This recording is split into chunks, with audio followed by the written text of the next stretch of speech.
बुराई से भरे लोगों का अंत हमेशा मौत के साथ ही होता है। उसने खुद को ही मार डाला।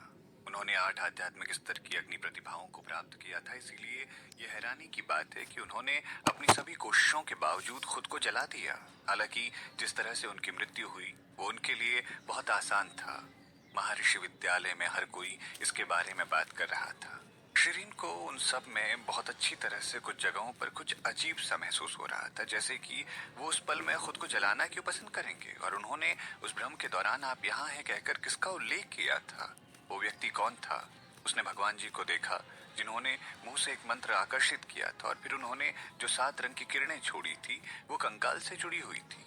इसके तुरंत बाद किरणें चली गई और प्रभु ने धीरे से कहा। जैसे ही उन्होंने मंत्र वापस लिया उसकी आत्मा पूरी तरह से गायब हो गई है।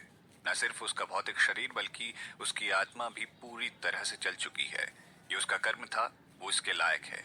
हर कोई खुश था कि वो मर गया था, लेकिन कुछ लोगों ने महसूस किया कि ये उसके लिए एक बहुत ही आसान मौत थी, क्योंकि उन्होंने सभी से पूछताछ नहीं की थी। इस तरह के अपराधियों को मौत से बदतर एक भाग्य के साथ दंडित किया जाना चाहिए। सभी को राहत मिली क्योंकि उन्होंने अपराधी को ढूंढ लिया था। हालांकि अभी भी काम पूरा होना बाकी था। सुरा सिंह जी को शामली देवी से पूछताछ के लिए शिक्षक अंशुल कुमार के घर और कुछ अन्य लोगों के साथ कुछ खोजने के लिए भेजना पड़ा था। सुरा सिंह जी ने शिरीन से माफी मांगी। उन्होंने उसे मुआवजे के रूप में महर्षि विद्यालय की एक आधिकारिक छात्र के रूप में बदलने का भी आग्रह किया। शिरीन ने कुछ भी नहीं कहा था, लेकिन प्रभु निश्चित रूप से परेशान थे। मैंने सुना है कि आप कहते हैं कि वो यहाँ एक छात्र बनने योग्य नहीं थी और उसे श्रोता बनने की अनुमति देकर मेरे लिए आपने बहुत बड़ा एहसान किया था। क्या आपने ऐसा कहा था? सुरा सिंह जी के सर से पसीना बह रहा था।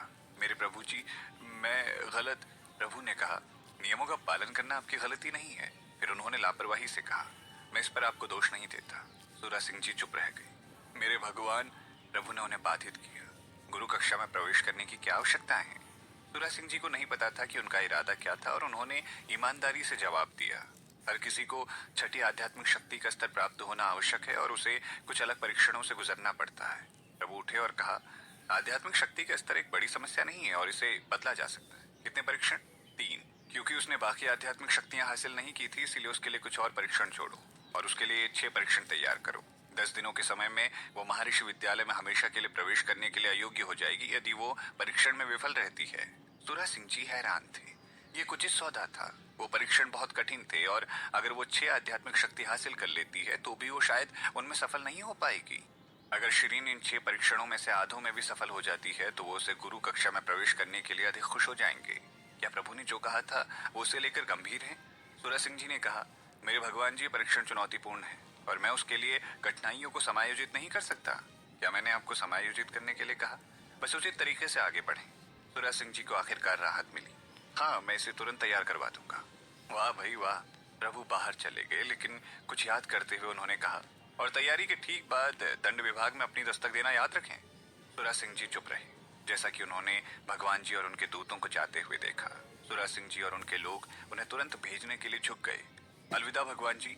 आमतौर पर भगवान जी और उनके दूत दरवाजे से बाहर निकलते ही गायब हो जाते थे, इसीलिए सुरा सिंह जी ने सोचा इस बार भी कुछ ऐसा ही होगा। अप्रत्याशित रूप से प्रभु ने इस बार अलग तरह से अभिनय किया। उन्होंने घूमकर शिरीन को देखा। आप कहाँ रह रही हैं? क्या आप मेरा नेतृत्व कर सकती हैं? शिरीन चुप थी क्योंकि उसे नहीं पता था कि उसे आगे क्या कहना चाहिए। हर कोई हैरान था, जिस कारण से उनके जबड़े फर्श पर गिर गए थे। ऐसा लग रहा था कि शामली देवी के बारे में सब भूल ही गए।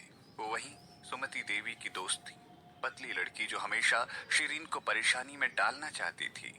कुटिया जो शिरीन ने बनाई थी वो अभी भी बाहर से वैसी ही लग रही थी, लेकिन अंदर से उसके घर का सामान वहीं का वहीं था। हालांकि उसका घर बहुत गंदा हो रखा था और सामान के उन टुकड़ों को उल्टा कर दिया गया था, जैसे कि किसी ने कुछ देखने के लिए उस जगह को लूट लिया हो। ये सब इसीलिए हुआ क्योंकि उसे यहाँ से दूर ले जाया गया था सुनवाई के लिए। शिरीन ने अपना माथा खुजाया क्योंकि उसे एहसास हुआ कि उनके लिए कदम रखने के लिए एक छोटी सी जगह भी नहीं बची थी। इस बात का तो जिक्र भी नहीं था कि उसे अभी प्रभु को घर में बैठने के लिए आमंत्रित करना था। मेरे भगवान जी, ये तो बहुत गड़बड़ हो गई। मैं इसे पहले साफ कर देती हूँ। क्या आप कृपया, वो पूछने जा रही थी कि क्या प्रभु थोड़ी देर के लिए घर के बाहर खड़े हो सकते हैं। हालांकि प्रभु ने उसे बाधित किया। आपने ये सब सामान खुद से तैयार किया है? नहीं, ये 8वें राजकुमार ने मुझे दिया था। मैं वो आगे समझाने जा रही थी, लेकिन घर में 7 रंगों की किरण चमक गई थी। जब वो चली गई थी तब घर बेदाग हो चुका था, लेकिन सारा सामान तो जा चुका था। शिरीन चुप और हैरान थी। उसने कहा, मेरे भगवान जी, ये सब बहुत आकर्षक है और ये आपसे मेल नहीं खाता है, प्रभु ने लापरवाही से कहा। शिरीन चुप रही, लेकिन उसने अपने होठ मरोड़ दिए। क्या उनके कहने का मतलब था कि आकर्षक चीजें उसके लिए उपयुक्त नहीं थी और ये खाली घर उसके साथ सबसे ज्यादा मेल खाता था? सबसे महत्वपूर्ण बात ये थी कि भगवान जी अब कहाँ बैठने वाले थे। कुटिया का नया सामान खरीदने के लिए अब बहुत देर हो चुकी थी। मुझे गंदे घर के लिए खेद है। इसे साफ करने के लिए आपका बहुत बहुत धन्यवाद, लेकिन मेरे पास यहाँ कोई अन्य फर्नीचर नहीं है। ये मेरी गलती है कि मैं आपकी अच्छी सेवा नहीं कर पाई। मैं आपकी मदद कैसे कर सकती हूँ मेरे प्रभु? मैं कोई मदद करूंगी, आप मुझे बताइए कि मुझे क्या करना है। प्रभु उसके रक्षक थे और भगवान भी। शिरीन निश्चित रूप से उनका सम्मान करती थी। वो प्रभु के उसके स्थान पर आने का मुख्य उद्देश्य नहीं जानती थी, इसीलिए उसे प्रभु से ये सब पूछना पड़ा। प्रभु भगवान बुद्ध जितने ही महान थे, लेकिन उन्होंने उसके छोटे मंदिर की यात्रा करने का फैसला किया। वास्तव में सुरा सिंह जी हैरान और चिंतित थे जब प्रभु ने कहा कि वो शिरीन के घर का दौरा करने जा रहे थे। सुरा सिंह जी ने जल्द ही दावा किया कि शिरीन के लिए सिर्फ एक अस्थायी जगह थी और वो उसके लिए एक बड़ा घर तैयार कर रहे थे। वो प्रभु को एक बेहतर हवेली में लाने के लिए सोच रहे थे। हालांकि प्रभु ने उन्हें पूरी तरह से नजरअंदाज कर दिया और शिरीन को नेतृत्व करने के लिए कहा। सुरा सिंह जी और बड़ों का पालन करना चाहते थे, लेकिन वो चारों दूतों द्वारा अवरुद्ध कर दिए गए थे। फिलहाल सिर्फ भगवान जी और शिरीन घर में थे। यहाँ तक कि मसल, हवा मारक और मुफा को भी प्रवेश नहीं मिला था। शिरीन ने महसूस किया कि प्रभु के पास उसे बताने के लिए कुछ महत्वपूर्ण होना चाहिए था। वो उम्मीद कर रही थी कि प्रभु उसे एक गुप्त युद्ध कला तकनीक की किताब या कुछ बहुत ही महत्वपूर्ण काम देंगे। शिरीन किसी को भी ऐसा काम देना पसंद नहीं करती थी, इसीलिए अगर वो किसी से कोई भी एहसान लेती थी तो बदले में उसे 10 गुना वापस देती थी। जब तक वो उसके सिद्धांतों के खिलाफ नहीं जाती है, वो उसकी व्यक्ति की पूरी कोशिश करेगी मदद करने की। प्रभु ने उसे उत्तर नहीं दिया, लेकिन जगह के चारों ओर देखना शुरू कर दिया। एक क्षण बाद उन्होंने कहा, यह घर बहुत छोटा है, ये सस्ता। शिरीन ने सर हिलाया। शुरू में वो सिर्फ अपनी रक्षा के लिए एक छत चाहती थी। मैंने इसे जल्दी में बनाया है, इसीलिए ये थोड़ा छोटा है। मैं ईमानदारी से माफी। आपने इसे बनाया है? भगवान जी विस्मित थे। हाँ जी। प्रभु चुप थे। कोई आश्चर्य नहीं था कि उसके छोटे हाथ इतने खुरदुरे हो गए थे। उन्होंने सोचा कि अक्सर अभ्यास के कारण ये ऐसे हो गए होंगे। अब वो जानते थे कि उसने घर बनाया था। उन्होंने एक नजर देखा और महसूस किया कि ये वास्तव में बहुत छोटा था। इतनी छोटी झोपड़ी में उन्होंने पहले कभी प्रवेश नहीं किया था। ये घर आपके लिए कोई अभ्यास करने के लिए उपयुक्त नहीं है। क्या आप इसे बदलना चाहती हैं? क्या प्रभु उसे एक बेहतर घर देने जा रहे हैं? मेरे भगवान जी, मैं सिर्फ एक श्रोता हूँ। मैं महर्षि विद्यालय में छात्रावास में रहने योग्य नहीं हूँ। प्रभु ने लापरवाही से उत्तर दिया। वो छात्रावास तुम्हारे लिए उपयुक्त भी नहीं है। शिरीन हैरान थी और उलझन में थी। प्रभु ने अपनी आस्तीन लहराई और कुटिया से बाहर निकल आए। बाहर आओ। शिरीन ने प्रभु का अनुसरण किया और झोपड़ी से बाहर निकल आई। प्रभु बहुत प्रत्यक्ष थे। उन्होंने अपने दूतों से कहा, तुम चारों झोपड़ी को नीचे धकेल दो और 2 घंटे में एक आंगन बना दो। उसके बाद उन्होंने कागज के एक रोल को फेंक दिया। इस मंजिल की योजना के अनुसार निर्माण करें। शिरीन की आंखें व्यापक रूप से चौड़ी हो गई। 2 घंटे में एक आंगन का निर्माण? क्या ये बस एक निश्चित जादू टोना करके ऐसा कर सकते थे? जाहिर तौर पर चारों दूतों को इसकी बहुत आदत थी। वो तुरंत इकट्ठा हो गए और फर्श योजना का अध्ययन किया। मेरे पीछे आओ, मेरे पास तुम्हारे लिए कुछ जरूरी सवाल हैं। प्रभु ने कहते ही नदी की ओर उड़ान भर दी। शिरीन ने उनका पीछा किया। ये देर से आई वसंत का मौसम था। बहुत सारी तितलियों के साथ बहुत सारे खूबसूरत और रंगीन फूल खिले हुए थे। शिरीन भगवान जी के साथ किनारे पर टहल रही थी। वो कुछ विचार कर रहे थे, लेकिन वो चुप रहे। शिरीन धीमी हो गई और उनके पीछे चलने लग पड़ी। एक क्षण बाद प्रभु ने उसकी ओर देखा और पूछा, क्या तुम मुझे सहारा देने की कोशिश कर रही हो? शिरीन चुप थी। उसने सोचा कि बड़ों के साथ मिलकर चलते समय सही शिष्टाचार होना चाहिए, क्योंकि वो नाखुश हो जाते। वो जल्दी से आगे की ओर चल पड़ी। जैसे वो आगे बढ़ने लगी थी, वो 2 कदम आगे बढ़ी और उसके आगे चल पड़ी। क्या आपके पास कोई शिष्टाचार नहीं है? आप मेरे आगे क्यों चल रही हैं? क्यों वो इतना उधम मचा रहे हैं? शिरीन को अब सर में दर्द होने लगा था। अगर वो कोई और होता तो वो उस व्यक्ति को पानी में लात मार देती। दुर्भाग्य से उधम मचाने वाला कोई और नहीं बल्कि प्रभु थे। उसने ये सब सहने का फैसला किया। उसे आगे या पीछे चलने की अनुमति नहीं थी। परिणाम स्वरूप उसने प्रभु के साथ कंधे से कंधा मिलाकर चलने का फैसला किया। थोड़ी देर चलने के बाद प्रभु ने उसकी एक झलक ली। मुझे लगता है कि आपके कपड़े बदलने का समय हो गया है। आपके कपड़े बहुत बदबूदार हैं। शिरीन कोई शर्मीली व्यक्ति नहीं थी, हालांकि उसे अब रोने जैसा महसूस हो रहा था। वो 3 दिनों और 3 रातों के लिए जेल की कोठरी में बंद थी। हालांकि प्रभु दयालु थे और उन्होंने उसे बचाया भी था, लेकिन शिरीन के पास कपड़े बदलने का समय नहीं था। उसने अपने शरीर पर एक भयंकर गंध सूंघ ली थी और वो बस एक अच्छा स्नान करने की प्रतीक्षा नहीं कर सकती थी। आप मेरी शिष्या हैं, इसीलिए आपको मेरी छवि का बेहतर ख्याल रखना होगा। एक साफ उपस्थिति और पहनावा एक मूलभूत आवश्यकता है, लेकिन आप एक गंदी और बदबूदार हैं। शिरीन अंत में नाराज हो गई। क्या वो अपनी आलोचनाओं को ऐसे ही सुनते रहने वाली थी? वो अपना संतोष दिखाना चाहती थी। हालांकि जब उसने अपनी पहचान याद की तो उसने अपने गुस्से को दबाने की कोशिश की। शिरीन खुद भी साफ रहना चाहती थी। उसने कहा, मैं अभी बहुत समय पहले जेल से बाहर नहीं आई हूँ और मुझे खुद को साफ करने का समय भी नहीं मिला है तब से अब तक। कि आप थोड़ी देर के लिए वहां जा सकते हैं जब तक मुझे खुद को साफ करने के लिए जगह न मिल जाए? ये जगह काफी शांत है। प्रभु ने उनसे थोड़ा आगे एक छोटे तालाब की ओर इशारा किया। तालाब बड़ा नहीं था, लेकिन पानी साफ था। इसके अलावा ये जगह बाहरी इलाके में थी और काफी अच्छी तरह से छिपी हुई थी। स्नान करने के लिए एक अच्छी जगह मानी जा सकती थी, क्योंकि इस समय कोई भी यहाँ नहीं आएगा। हालांकि अभी बस प्रभु वहाँ खड़े थे। उनके सामने वो स्नान कैसे कर सकती थी? वो हिचकिचाई और प्रभु ने संदेश प्राप्त किया और पूछा, क्या आप डरती हैं कि मैं आप पर झांकूंगा? शिरीन ने तुरंत कहा, मेरे प्रिय प्रभु, आप इस ख्याल को उखाड़ फेंके। आप इतने महान व्यक्ति हैं, जब मैं नहाऊंगी तो आप एक कम उम्र की बच्ची को कैसे झांकेंगे? मैं बस डरती हूँ कि कोई और इस दृश्य को देख लेगा और अनुचित तरीके से सोचेगा। छोटा बच्चा? प्रभु ने दोहराया, लेकिन उनकी अभिव्यक्ति को पहचानना मुश्किल था। शिरीन ने उनके द्वारा कहे गए कारण को दोहराया नहीं, इसीलिए उसने समझा और कहा, मुझे क्षमा करें। मुझे लगता है कि मुझे एक प्राथमिक छात्र माना जाता है। मैं आपकी शिष्या हूँ, इसीलिए मुझे आपका प्रारंभिक छात्र ही होना चाहिए। एक बहुत ही युवा प्राथमिक छात्र। प्रभु इस मुख्य भूमि के देवता थे और कोई नहीं जानता था कि वो कितने हजारों सालों से जीवित हैं, जबकि शिरीन का शरीर सिर्फ 15 साल का था। उन दोनों की उम्र के बीच में बहुत बड़ा अंतर था। दुनिया में लगभग हर कोई उनसे छोटा ही था।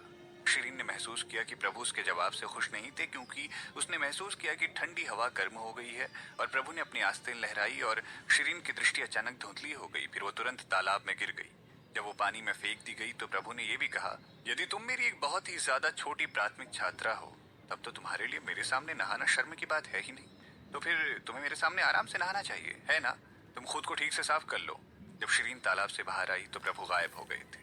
शिरीन ने सोचा वो उसे स्नान करने देने के लिए वहां से चले गए हैं। उसने अब राहत महसूस की। वो वास्तव में गंदी हो रखी थी और अपने कपड़े धोने के बाद वो बदबूदार थी। यदि वो उन्हें छोड़ देती है और प्रभु अचानक प्रकट हो जाते हैं या अन्य लोग अचानक टूट पड़ते हैं तो ये विनाशकारी होगा। मैंने एक जादुई बाधा निर्धारित की है, कोई भी अंदर नहीं आएगा, बस आप अपना समय लो नहाने के लिए। प्रभु की आवाज हवा में गूंज रही थी, लेकिन शिरीन उनकी सही जगह की पहचान नहीं कर सकी, क्योंकि वो ईश्वर थे। इसलिए जब वो नहा रही थी तो वो छोटी लड़की को नहीं देखेंगे, है ना? इस तर्क के साथ शिरीन ने बिना कपड़ों के खुद को भिगो दिया। उसने सिर्फ एक बार स्नान किया और सभी कपड़े धोने के बाद बाहर निकल आई। इसमें सिर्फ 5 मिनट का समय लगा। फिर उसने अपने भंडारण झोले से नए कपड़ों का जोड़ा निकाला और अपने कपड़े बदल लिए। कपड़े पहनने के ठीक बाद उसे महसूस हुआ कि प्रभु कहीं आसपास ही खड़े थे। सूरज उन पर चमक रहा था, जैसे कि वो सोने की परत के साथ लेपित किए गए थे, क्योंकि वो चमकदार दिख रहे थे। शुरू में शिरीन सुस्त हो रखी थी, लेकिन बाद में वो हैरान हो गई थी। वो स्थान जहाँ प्रभु खड़े थे, वहां से उसे स्नान करते देखने के लिए सबसे अच्छी जगह थी। क्या उन्होंने ऐसा किया था? बिल्कुल भी नहीं। ये नहीं हो सकता है। वो भगवान थे, कोई विकृत चाचा नहीं। वो ऐसा क्यों करेंगे? शायद जादुई रुकावट का एक विशेष कार्य था। वो शायद बाधा के अंदर कुछ भी नहीं देख सकते थे, क्योंकि वो भगवान को नहीं देख सकती थी जब वो तालाब में स्नान कर रही थी। लेकिन अगर वो उन्हें नहीं देख सकती थी तो उसके कपड़े पहनने के बाद वो सही क्यों दिखाई दे रहे थे? समय सही था। क्या उन्होंने वास्तव में उसे देखा था? ये पहली बार था जब शिरीन ने इस तरह की घटना का अनुभव किया था। हालांकि जल्दी ही वो खुद को शांत करने में सक्षम थी। तो क्या हुआ अगर उन्होंने उसे बिना कपड़ों के देख लिया? तो वो अब भी ठीक थी। इसके अलावा उसने अपने शरीर को देखा था और अपने कंधों को छुआ भी था, तो उसके लिए ये कोई नुकसान की बात नहीं होगी। उफ, रुको। वो वास्तव में एक सेठ प्रतिमा को छू चुकी थी। वैसे भी वो भगवान थे। वो एक महान भगवान थे। वो बस इस चीज को ऐसे ले सकती थी कि जैसे कि एक भगवान उसे देख रहे थे। प्रभु ने उसे एक अलग भाव से देखा था। वो सिर्फ अपने गीले बालों के साथ पानी से बाहर आई, जो अभी भी उसके कंधे पर पड़े थे। उसने काले कपड़े का एक जोड़ा पहन रखा था, जिसमें उसके चेहरे पर कोई मेकअप नहीं था। वो बड़ी हो गई थी और वो लगभग 160 से 170 सेंटीमीटर लंबी हो गई थी। उसके शरीर का आकार अच्छा था, लेकिन उसका शरीर अभी भी थोड़ा बच्चे जैसा था। उसकी आंखें सुंदर थी और कभी कभी उसकी गजब की पोशाक में वो बहुत बड़ी दिखती थी। ये अलग अलग धाराओं का मिश्रण था, लेकिन वो उसके द्वारा बहुत मोहित हो गए थे। आप उसे देखकर कभी बोर नहीं हो सकते थे। प्रभु ने केवल उसकी एक झलक ली, लेकिन उन्होंने उसकी टकटकी कभी नहीं छोड़ी जब तक वो उनकी ओर चलकर नहीं आई और उनके सामने आ गई। यदि वो किसी और के साथ ऐसा करते तो वो व्यक्ति चिंतित होता और शायद उसका पसीना बहने लगता। हालांकि वो बहुत शांत और सुंदर लग रही थी। और वो उन्हें नमस्कार करने के लिए झुक गई थी। मैं ईमानदारी से क्षमा याचना करती हूँ प्रभु जी। मेरी प्रतीक्षा करते रहने के लिए भी क्षमा चाहती हूँ। शिरीन को इतना विनम्र देखना दुर्लभ था। वो ऐसा व्यवहार कर रही थी जैसे कि वो एक बुजुर्ग या किसी सम्मानित व्यक्ति को देख रही हो। हालांकि प्रभु अजीब तरह से नाराज लग रहे थे और जब भी वो गुस्सा महसूस करते थे तो वो उधम मचाते थे और लोगों को और भी अधिक गुस्सा महसूस करना पड़ सकता था। आपके बाल इतने गीले क्यों हैं? क्या ये तब होता है जब आप अपने से बड़ों को देखती हैं? शिरीन चुप थी। वो एक उधम मचाने वाले अजीब व्यक्ति थी। हालांकि जब उसने अपनी पहचान को याद किया तो उसने सहने का फैसला किया। वो चारों दूतों के लिए सहानुभूति महसूस कर रही थी क्योंकि उसका मानना था कि निश्चित रूप से प्रभु के लिए काम करना आसान नहीं था। सौभाग्य से उसे उन्हें अक्सर देखने की जरूरत नहीं थी, वरना वो एक दिन जरूर फट जाती। सौभाग्य से उसे उन्हें अक्सर नहीं देखना पड़ता था। शायद ये केवल आखिरी समय था जब वो उनसे मिलेगी। इसे एक दुर्लभ अवसर माना जा सकता था, इसीलिए उसने सहने का फैसला किया। शिरीन अभी भी उनके सामने एक आज्ञाकारी लड़की बने रहना चाहती थी, इसीलिए उसने माफी मांगने के बाद अपने बालों को साफ करना शुरू कर दिया। हालांकि अब उसके पास पर्याप्त आध्यात्मिक शक्ति थी, लेकिन उसने अपने कामों में मदद करने के लिए आधिकारिक तौर पर कोई मंत्र नहीं सीखा था, इसीलिए वो नहीं जानती थी कि अपनी आध्यात्मिक शक्ति से अपने बालों को सुखाया कैसे जाता है। वो अपनी बालों में कंघी करते हुए उन्हें सामने देख रही थी जहां से हवा आ रही थी, ताकि वो उन्हें तेजी से हवा में सुखा सके। प्रभु ने उसे कंघी करते हुए देखा और महसूस किया कि ये एक सुंदर दृश्य था। शुरू में वो अपने जादू से उसके बालों को सुखाने की योजना बना रहे थे। हालांकि उन्होंने उसकी मदद करने का फैसला बदल लिया था क्योंकि उन्होंने उसके बालों को सूखते हुए देखना जारी रखने का मन बना लिया था। शिरीन लंबे समय से इंतजार कर रही थी। वो भगवान जी को छोड़ना नहीं चाहती थी, इसीलिए उसने कुछ मिनट सुखाने के बाद अपने बालों को बांध लिया। उसने किसी भी आकर्षक वस्तु का इस्तेमाल नहीं किया और अपने बालों को बांधने के लिए उसने केवल अपने बालों को एक साधारण गांठ में बांध दिया। एक साधारण केश विन्यास के साथ गीले बालों ने उसे उसकी असली उम्र से कुछ साल बड़ा बना दिया था। शिरीन पहले बहुत सुंदर दिखती थी, लेकिन अब वो कम आकर्षक दिख रही थी। प्रभु एक पूर्णतावादी व्यक्ति थे। वो परिपूर्ण थे और वो दूसरों पर कोई भी दोष स्वीकार नहीं कर सकते थे, खासकर वो जिस महिला की परवाह करते थे। उन्होंने खुद को नियंत्रित करने की कोशिश की, लेकिन असफल रहे। वो उसकी तरफ लहराए, यहाँ आओ, मैं तुम्हारी मदद करूंगा। शिरीन फिर से चुप हो गई। वो अचंभित थी। शिरीन एक चट्टान पर बैठ गई और प्रभु उसके पीछे खड़े होकर उसके बालों को सहला रहे थे। वो उसके बालों के माध्यम से अपनी निष्पक्ष और लंबी उंगलियां चला रहे थे। हालांकि ये कुछ ही मिनटों का था, लेकिन उसने अच्छा महसूस किया। प्रभु ने एक असाधारण सुगंध का छिड़काव किया। ये बहुत हल्की लेकिन काफी ताजा गंध थी, लेकिन वो गायब हो गई जब उसने फिर से इसे सूंघने की कोशिश की। शिरीन ने महल मालिक को फिर से याद किया। इस तरह से प्रभु जी और महल मालिक की खुशबू अलग थी, लेकिन उसने हमेशा सोचा कि दोनों की सुगंध एक ही मूल से आई है। उसके सिर में अचानक एक चरम विचार आया। क्या प्रभु उसके सामने जो थे, क्या ये वास्तव में महल मालिक थे? बेशक शिरीन ने खुद को इस चरम मामले में मानने से इनकार कर दिया था। उसने तुरंत मना कर दिया क्योंकि उसे लगा ये असंभव है। हे भगवान, ये असंभव है। ये उल्लेख करने के लिए नहीं कि उसके दोनों गाल लाल हो गए थे, लेकिन अगर ये एक ही थे तो महल मालिक भगवान जी का प्रतिरूपण करने की हिम्मत नहीं करेंगे। ये एक महान पाप होगा। यहाँ तक कि अगर महल मालिक पर्याप्त बहादुर थे तो वो खुद के लिए कब्र नहीं खोदेंगे, है ना? अगर वो पकड़े गए तो उनका स्वर्ग महल राख में बदल जाएगा। वो इस समय अपने दिमाग से बाहर हो चुकी थी, लेकिन जब उसने अपनी चेतना को वापस पा लिया तो उसके सामने एक दर्पण था और प्रभु की आवाज उसके कानों के चारों ओर लिपट गई। चलो, खुद को देखो। दर्पण में लड़की अपने माथे को थोड़ा ढकते हुए एक जुल्फ के साथ शानदार लग रही थी। शिरीन हैरान थी, लेकिन वो डूब गई क्योंकि उसे उम्मीद नहीं थी कि प्रभु को पता होगा कि बालों को कैसे बांधते हैं। यह अद्भुत था। सबसे महत्वपूर्ण बात यह थी कि उसके गीले बालों को कुछ ही मिनटों में सुखा लिया गया था और ये रेशम की तरह चिकने हो गए थे। बाल शैम्पू के विज्ञापनों में दिखाए गए बालों से भी ज्यादा चिकने थे। लड़कियों ने हमेशा अपनी उपस्थिति को प्राथमिकता दी थी और शिरीन कोई अपवाद नहीं थी। इस प्रकार उसने भगवान जी का शुक्रिया अदा किया और खुद को आईने के सामने निहारती रही। अपनी पोशाक बदल लो। प्रभु ने शिरीन को कपड़ों का एक नया जोड़ा दिया। आपकी वर्तमान पोशाक में लगता है कि आप मुझे चुनौती दे रहे हैं। हमेशा की तरह शिरीन चुप थी, लेकिन उसने अपने मन में कहा, मेरे प्रभु, क्या हम इस सबको खत्म कर सकते हैं? मुझे लगा कि आप मुझे कुछ महत्वपूर्ण बताना चाहते हैं। आप इसके बाद मुझे छोड़ देंगे, है ना? और कितना समय लगेगा? बात खत्म कीजिए।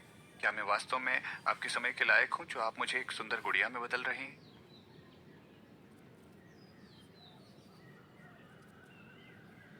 शिरीन अपने मन के उन विचारों को ऊंचा नहीं बोल सकती थी। उसने सिर्फ भगवान जी से कपड़े लिए और उन्हें दूर कहीं जाकर पहन लिया।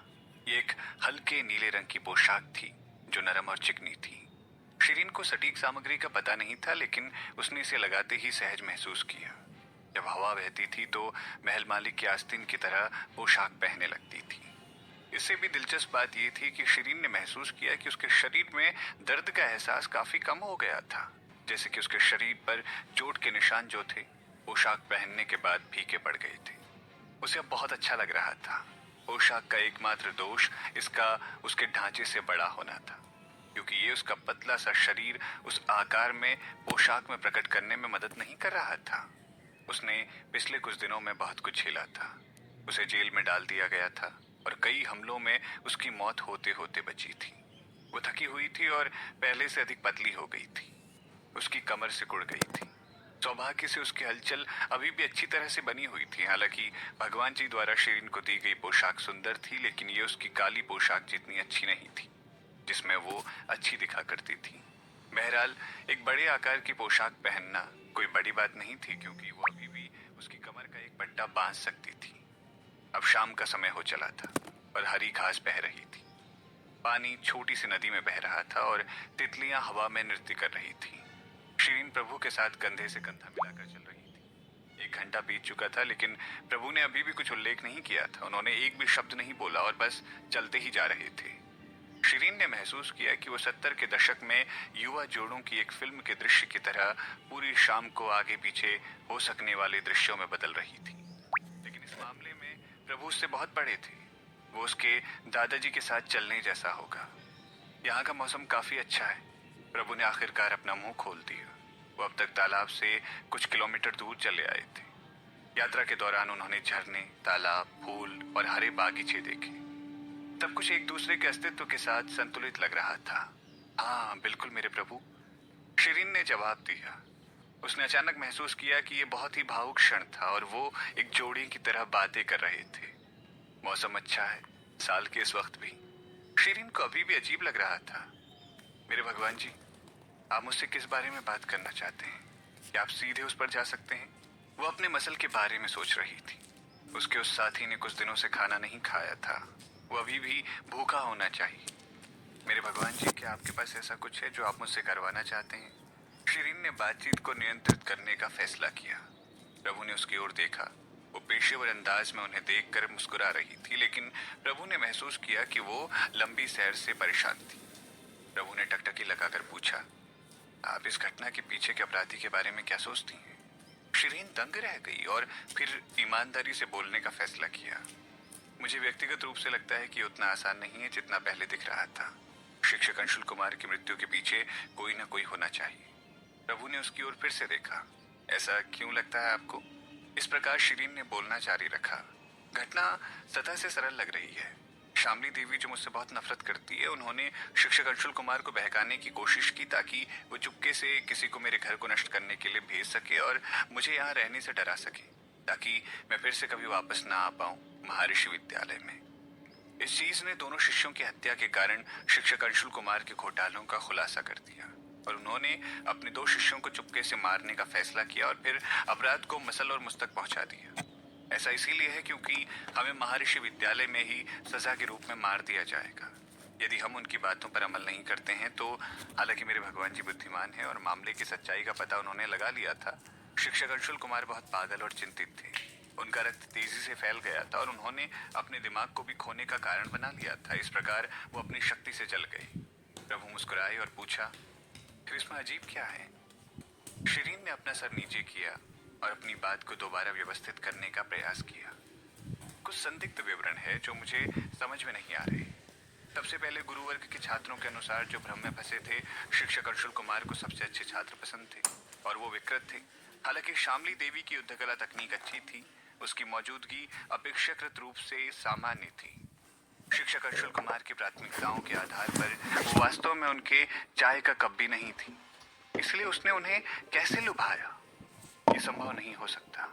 शामली देवी, मैं उनके सामान्य रवैये से परिचित नहीं हूँ, इसीलिए अब दूसरे बिंदु को एक तरफ रख देते। छोटी लड़की में उत्कृष्ट तार्किक विचार क्षमता थी। प्रभु प्रभावित हुए और सुनने के लिए चट्टान पर बैठ गए। तीसरा, शिक्षक अंशुल कुमार ने कहा कि आप यहाँ हैं। ये बात उन्होंने तुरंत अपने आप को जला लिया। आप उन्होंने जिस व्यक्ति पर भरोसा किया, पर आप वही व्यक्ति होना चाहिए जिसके संदर्भ में वो बात कर रहे थे। वो आखिर है कौन? क्या वो इस मामले के लिए प्रासंगिक है, जबकि वो व्यक्ति आवश्यक रूप से अपराधी नहीं है? ये कैसा संयोग था कि वो जल गया और ठीक उसी व्यक्ति का उल्लेख करने के बाद उसकी मृत्यु हो गई? क्या ये वास्तव में एक संयोग है या किसी ने उन्हें शाप देने के लिए उसके शरीर में कुछ डाला था? एक बार जब उस व्यक्ति के बारे में किसी भी जानकारी का खुलासा होता है तो वो सामने वाले व्यक्ति को जलाकर खाक कर देता है। मैंने मैंने एक प्रकार के कीट मंत्र के बारे में सुना है जिसे मानव हृदय में लगाया जा सकता है। कोई भी वो सब सुन सकता है जो मेजबान के आसपास हो रहा है और वो उस व्यक्ति को नियंत्रित भी कर सकता है। मेजबान की कार्यवाही उस कीड़े की मदद से। एक बार जब आप मेजबान अपने मालिक के बारे में कुछ भी बताने लगता है तो मेजबान मर जाएगा और यहाँ तक कि उसकी आत्मा भी गायब हो जाएगी। यह शिक्षक अंशुल कुमार के साथ हुआ। इतनी तेजी से हुआ यहाँ तक कि अगर वो एक कीट जादू के साथ भी हुआ था तो ये पता नहीं चल पाएगा। पर अब तो वो गायब हो गए थे जबकि शरीर कुछ ही सेकंड के लिए चला था। इसीलिए जांच करने का कोई तरीका नहीं है। तुम बहुत कुछ जानती हो। प्रभु ने उसकी ओर देखा और उसके विचारों को स्वीकार किया। उन्होंने धीरे से कहा, मैंने आपके द्वारा में कुछ अजीब ज्ञान जानने के बारे में सुना है और आपने कहा कि आप एक स्वर्गीय उपहार से प्रतिभाशाली शिष्या हैं। जब सम्राट ने आपसे पूछा था, सच तो यह है कि आप शिष्या नहीं हैं और मैं आपसे कभी मिला नहीं हूँ। तुम्हें ये बातें मैंने नहीं सिखाई तो तुमने ये सब कहाँ से सीखा? शिरीन चुप रही। हालांकि प्रभु को उसके बारे में सब कुछ मालूम था। क्या आपको लगता है कि उसे सच बताना चाहिए? उसे इस तथ्य का खुलासा कर देना चाहिए कि वो किसी और के शरीर के साथ पुनर्जीवित हुई थी। क्या वो उसे एक डिब्बे में डालकर झील में तो नहीं फेंक देंगे? या शायद उसे एक बार फिर से झूठ बोलना चाहिए? उसे वास्तव में नहीं पता था कि उसे इस बार क्या बताना है। उसकी जीभ बंधी हुई थी और वो बोल नहीं पा रही थी। प्रभु ने उसके पीले चेहरे को देखा और कहा, आप अपने पुनरुत्थान के बारे में बताने वाले भाग को छोड़ सकती हैं। मैं पहले से ही जानता हूँ। शिरीन ने अपनी बड़ी गोल आंखों से उनकी ओर देखा। जब वो ये पहले से ही जानते थे तो क्यों वो उससे ये दोबारा पूछना चाहते थे? वो उसका सबसे बड़ा रहस्य था जो वो नहीं चाहती थी कि कोई भी उसे जाने, लेकिन क्योंकि वो ये पहले से ही जानते थे और उसे मारने के बारे में नहीं सोच रहे थे, इसीलिए उसे और चिंतित होने की जरूरत नहीं थी। इस तरह उसने उन्हें सच्चाई बताई और संक्षिप्त रूप से अपना परिचय दिया। बेशक उसने उन्हें नमित गुप्ता के साथ उनके संबंधों के बारे में नहीं बताया। उसने सिर्फ उन्हें बताया कि वो एक हत्यारी थी और एक कार्य के दौरान उसकी मृत्यु हो गई। वो फिर इस दुनिया में आई और उसके पास शिरीन का शरीर था। वो बहुत ज्यादा नहीं कहना चाहती थी, इसीलिए उसने बस कुछ समय के लिए अपने अतीत को संजोया। हालांकि प्रभु बहुत चतुर थे और उन्होंने उससे कुछ सवाल पूछे। उनके द्वारा पूछे गए हर सवाल से उसे बचने के लिए कोई जगह नहीं मिली। उदाहरण के लिए, वो किस तरह के कार्य में विफल रही और क्यों?